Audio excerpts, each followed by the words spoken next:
Pedababu, phone ring అవుతుంది. Hello. Rambabu తీసుకొచ్చేయండి. మళ్ళీ అడగడం దానికి. త్వరగా వచ్చి డెకరేషన్ స్టార్ట్ చేయండి, ఓకేనా? గోరింతాకి రుబ్బినందుకే చెయ్యి ఇంత బాగా పండితే అనుమానమే లేదు. ఎవరో గాని బంగారం లాంటి మొగుడొస్తాడు. వదిన గారు, గోరింతాకు రుబ్బడం పూర్తయింది కదా, అమ్మాయికి పెట్టించేసేయండి. అలాగే వదిన గారు. అమ్మ వల్లి వచ్చి పెట్టమ్మా.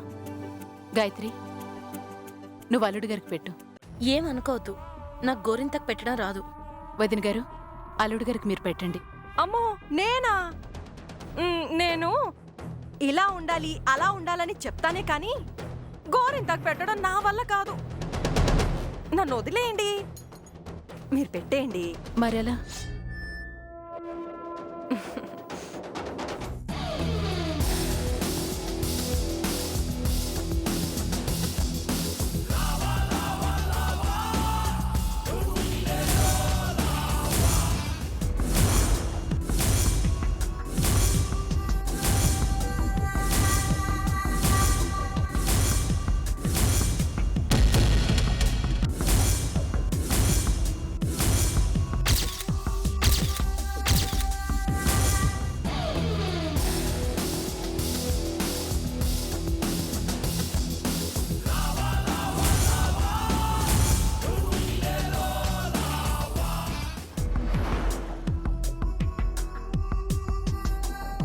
తారా, నువ్వా? నేనెవరో అనుకుంటున్నానమ్మాయి. వదిన గారు, మా భాస్కర్ ఫ్రెండ్స్ అండి. అమెరికాలో ఉంటారు. సమయానికి వచ్చారు.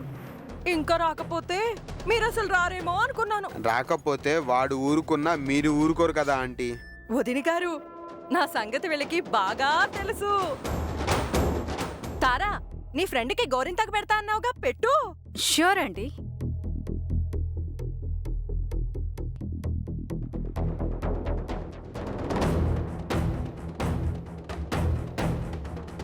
వల్లి, నువ్వు త్రిపురకు పెట్టు.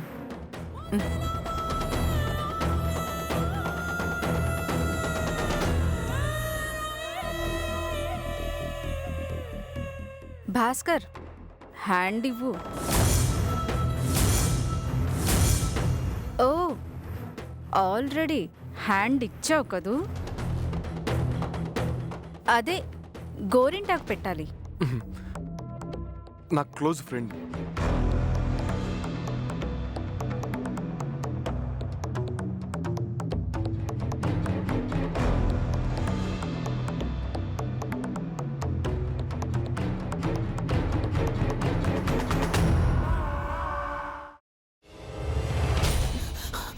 నువ్వు ఇంకేమన్నా చెప్పాలా? ఇంకేమన్నా అబద్ధం చెప్పాలనుకుంటే చెప్పేయి. నేను చూడాలనుకుంటున్నాను నన్ను మోసం చేయడానికి నువ్వు ఎంత నీచానికి దిగజారగలవు అని. ఎందుకు ఆలియా, ఎందుకు నువ్వు ఇలా చేసావు? నీకు తెలుసు కదా, నానమ్మ తర్వాత నీ ఒక్కదానిని కదా నేను పూర్తిగా నమ్మేది. ఏమన్నావు నువ్వు? ఈ మధ్య అన్నిటినీ మర్చిపోతున్నావా? అది చాలు. వాటిలో ఉన్న శక్తి విషయాన్ని గ్రహించి మనకు వివరిస్తాయి.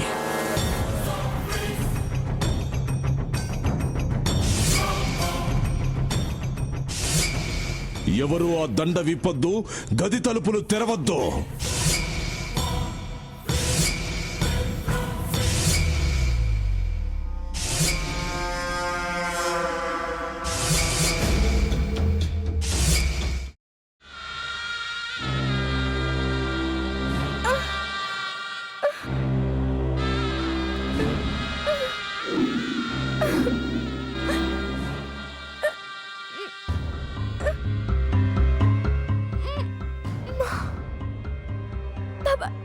వద్దు బాబాయ్, నేను చేయొద్దు బాబాయ్, ప్లీజ్ బాబాయ్. నీకు నిజం తెలిసినప్పుడే నా ఆలోచనలో నువ్వు చచ్చిపోయావు. అబ్బా ప్లీజ్ కొంచెం తినండి ప్లీజ్. భీమారావు గారు, మీరా? ఇగో మీరా కాదు, సక్కుబాయ్. అవును మీ పనామే లేచిపోయిందని చెప్పి కంప్లైంట్ ఇచ్చినావు కదా. రేయ్ ఆయన కంప్లైంట్ ఇచ్చింది లేచిపోయిందని కాదు, కనిపించడం లేదు అని. అట్లానా? సరే మేడం. ఇడియట్. ఆ వంట మనిషి పేరేంటన్నారు? రత్తాలు మేడం. ఏం పెద్ద మంచి, నీ వంట మంచిని కూడా మేడం అని పిలుస్తావా? రేయ్ హాఫ్ బ్రెయిన్,